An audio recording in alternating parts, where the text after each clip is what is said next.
This is about friction.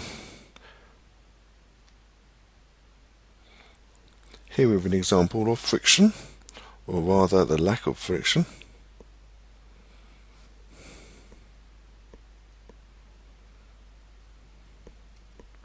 So let's look at what friction is. We have a little guest here sitting in a box which is on a very horizontal surface. Now we're going to pull the box to the left, but the box does not move because there's an equal force pulling to the right. The forces are balanced, so there's no acceleration, no change of velocity. We pull even more and the friction will increase. We pull even more and the pull will also equal to the friction will increase, but only up to a maximum value. Eventually what will happen is that when you keep on pulling, the box with the contents will accelerate to the left because friction will reach its maximum value. And at this point we find that the friction has reached its maximum value. Usually it's less than this coefficient of friction times by the reaction, which is basically equal to the weight of the box, but this reaches a maximum. Once the pull is greater than the maximum F, what will happen to the poor cat? We say goodbye cat. Now let's look at this in another way. Wait a minute, we've forgotten something. There we go. So we have a block on a ramp.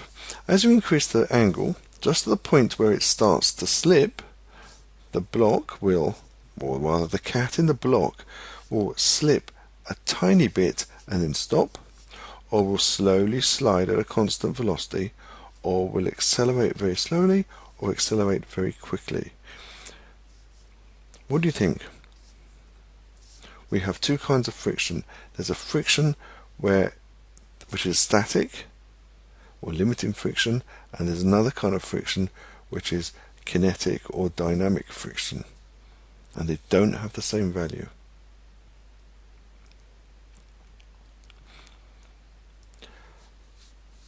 Now let's look more closely at this problem. There's the cat in the box. There's a force pulling down on the cat in the box which is equal to its weight. Let's say it's 20 newtons. There will be also a reaction pushing up, also equal to 20 newtons. Now we pull to the left,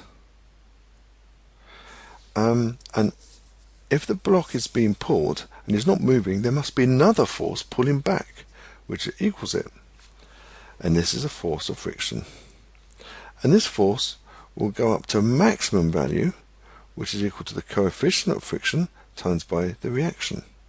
But this is only the maximum value. When the pulling force is very small, the frictional force is very small. So usually we represent it in this form because the force of friction is less than the coefficient of friction times by the reaction, up until a maximum when it equals it. So this is the value of the friction, this is the coefficient of static friction, and this is the reaction. So let's look at a problem. F is equal to mu s times by r.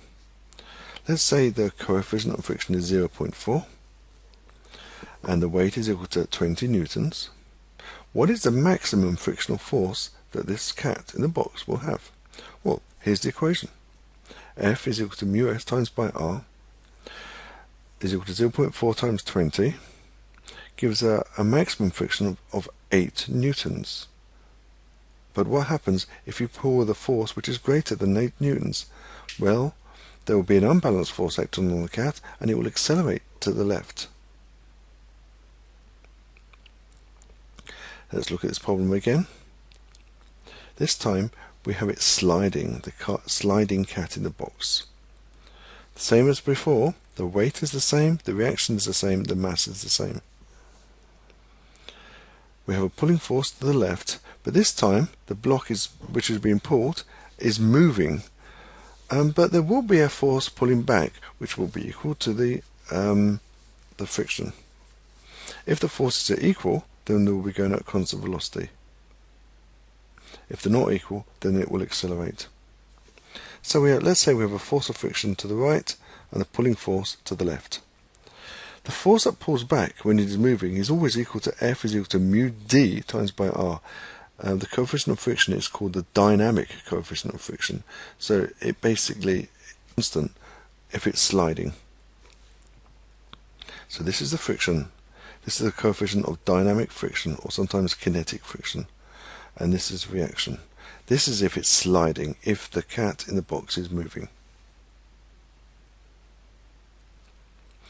Let's do an example of this. Let's say the dynamic, this should be mu d is equal to 0.1. The dynamic friction is 0.1. Notice it's smaller than the limiting friction or the static friction. mg is still 20. What is the frictional force? Well, it's F is equal to mu r, which is equal to 0.1 times 20, gives us 2 newtons. But if the pulling force is 8 newtons as before, then there's going to be an unbalanced force of 6 newtons pulling to the left. So it will accelerate to the left. Now, skidding cars. Explain why a car brakes on an icy road. It is important that the driver does not lock the wheels.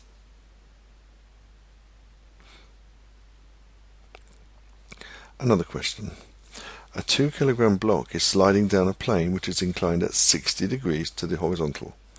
The coefficient of dynamic friction is 0.2. What will be the acceleration of the block? Here is the ramp. There's the block. There's a weight going downwards, which is mg is equal to 20 newtons again.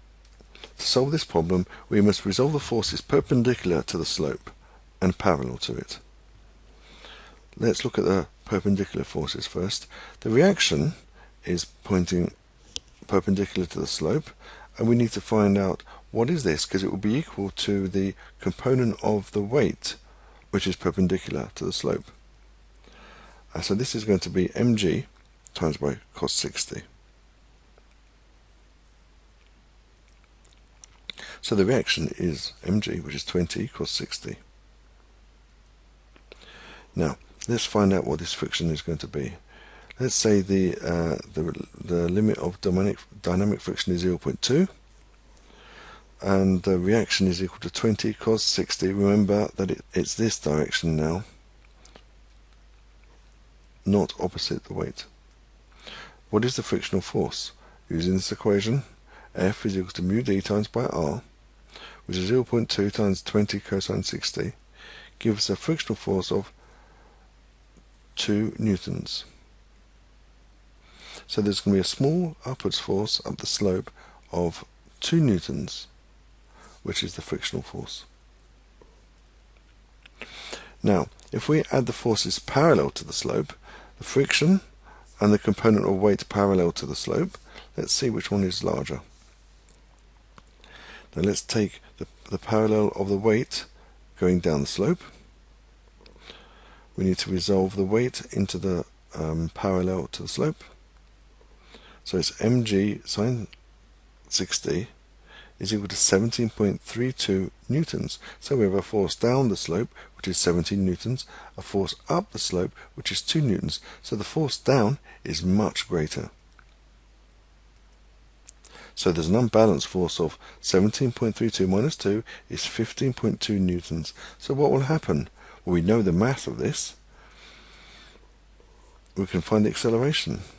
15.2 divided by 2, because the mass of this block is equal to 2 kilograms. Don't forget there's somebody in the block. It's going to accelerate down the slope at 7.6 meters per second squared. This is quite a high acceleration. Not good news for the cat. Bit of a catastrophe, I would say.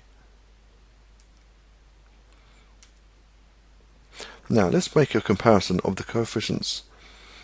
How big is the values of friction? Now, interesting points are this. When you compare static friction 0.61 compared to kinetic friction of 0.47, you find that when it's static, the friction is greater. When it starts to slide, the friction is greatly reduced. Here again, static friction 0.53, which is copper on steel. Here, and when it starts to slide, it's 0.36.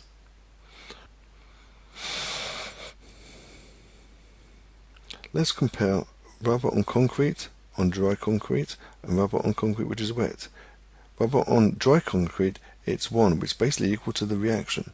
As soon as it gets wet, the coefficient of friction is greatly reduced.